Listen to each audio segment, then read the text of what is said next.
Hola amigos de YouTube, hoy les traigo un versus muy bueno. Si se preguntan quién será este versus, es Jorge versus Carlos, el que cuente mejor la historia para ustedes. Uno de ellos dos haré un video usando a el ganador con su voz. Haré un video de las historias de terror más terrorífica de internet. Bueno, empecemos con la historia. Vale, conoce acá la verdadera historia de Halloween. No es solo dulces y disfraces, quizá a muchos les sorprenda, pero la festividad de Halloween no es una invención norteamericana, no es reciente y sus elementos más tradicionales hunden sus raíces en leyendas y mitos celtas con miles de años de antigüedad.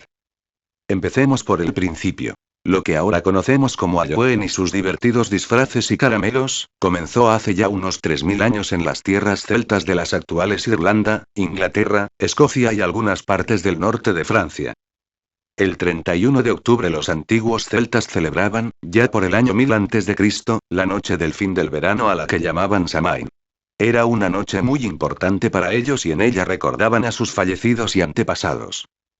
Por aquellas fechas se pensaba que el umbral que unía este mundo con el más allá se abría durante esta noche, dejando que los espíritus pasaran a través de él. Los celtas invocaban a sus ancestros, y utilizaban trajes y máscaras para ahuyentar a los malos espíritus. Esta tradición del Samhain, además, poseía otros elementos que han pervivido a lo largo de la historia y que han ido cambiando hasta convertirse en la fiesta que hoy todos conocemos. ¿Truco o trato? Uno de los inconvenientes de dejar pasar a los espíritus a nuestro mundo es que no solo entran buenos fantasmas.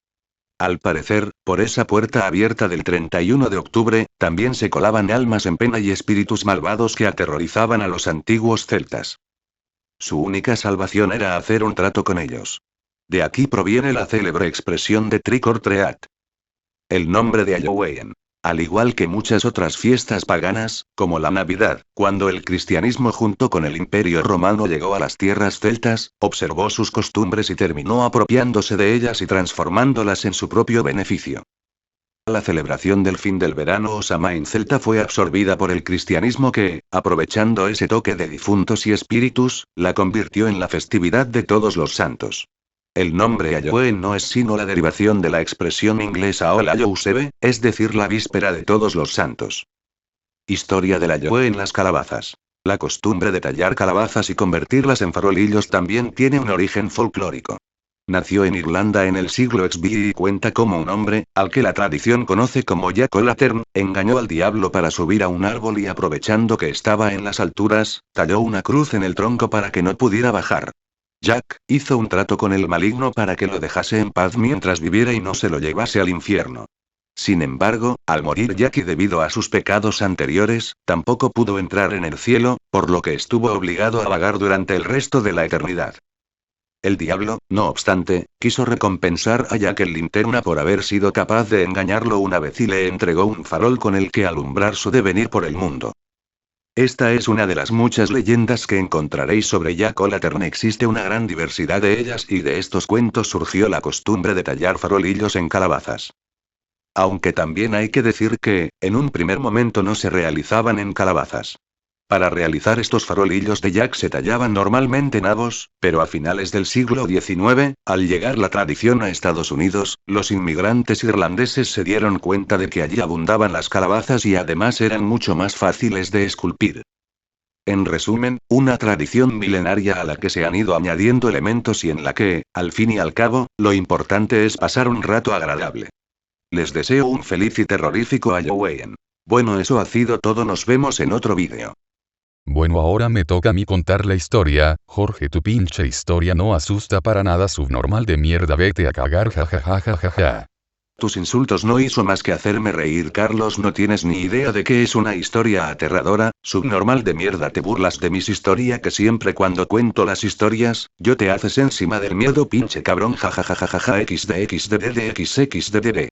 Bueno, Jorge, eso está por verse, amigo. Bueno, empecemos con mi historia de terror, la chica de la curva.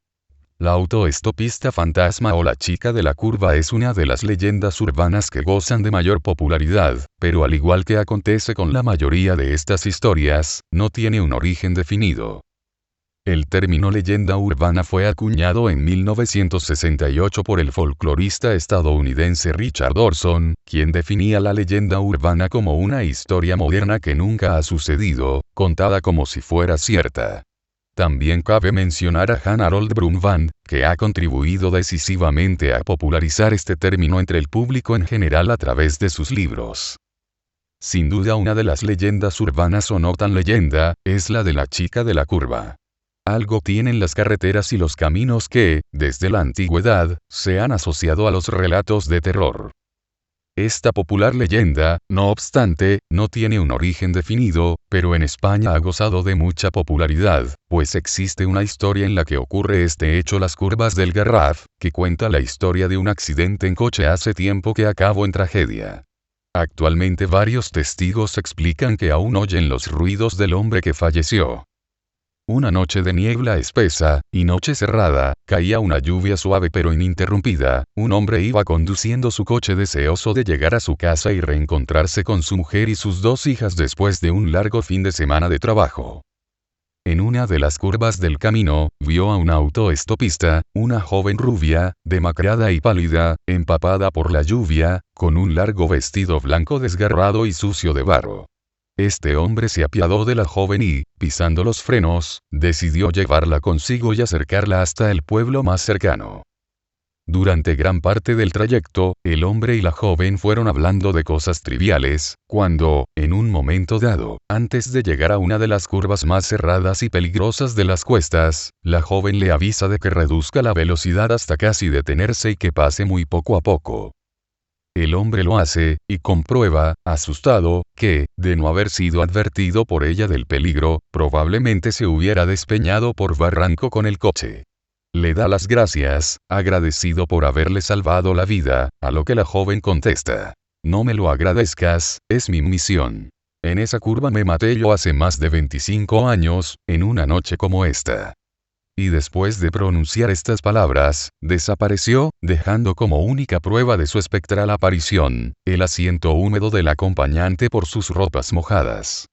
Existen muchas versiones del relato, pero todas coinciden en que gente viajando en vehículos se encuentra con una chica haciendo autostop, y que tras montarse en el coche y advertirnos de un peligro, luego desaparecen sin explicación alguna, generalmente en el propio vehículo en movimiento y al lado del conductor.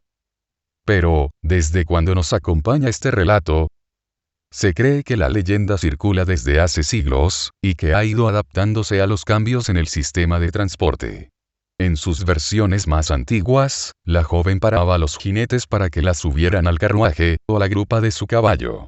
Las diligencias, los caballos y carretas eran considerados medios de transporte reservados para los adinerados y unos pocos privilegiados.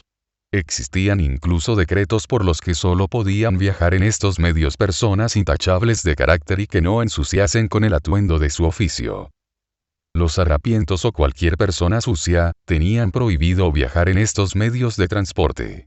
Tampoco podían viajar personas enfermas, heridos y un sinfín de etcéteras que excluían a los más desafortunados. No es extraño que este tipo de leyendas empezarán a forjarse a modo de escarmiento para las clases más adineradas.